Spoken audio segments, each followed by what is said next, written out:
बुर्ज सरतान cancer 7 दिसंबर से 13 दिसंबर के दरमियान।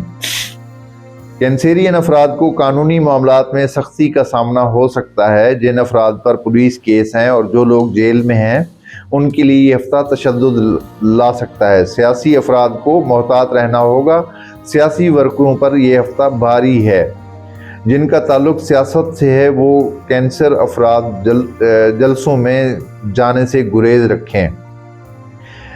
अज़दवाजी मामलात में बेहतरी रहेगी। शरीकी हयात का तावन हासिल होगा। शराकती मामलात सुस्त रवि का शिकार रहेंगे। मुलाजिम पेशा अफराद खबरदार हो जाएं। इसी हफ्ते डूबे हुए सियारे और उल्टा मरीख उन पर सख्ती लाएगा। गैर मुल्की सफ़र की कोशिश करने वालों को अच्छी खबर मिलेगी। जो अफराद वीज़ा अप्लाई करना चाह रहे हैं उनके लिए मौजूदा हफ्ता बेहतर साबित होगा।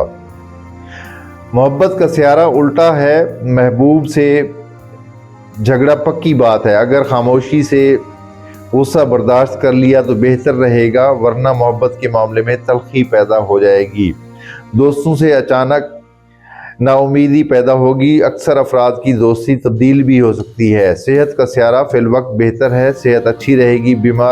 जो लोग कैंसेरियन बीमार चल रहे हैं उनकी बीमारी ख़त्म होगी इंशाल्लाह और वो सेहत याब हो जाएगी इसी हफ्ते।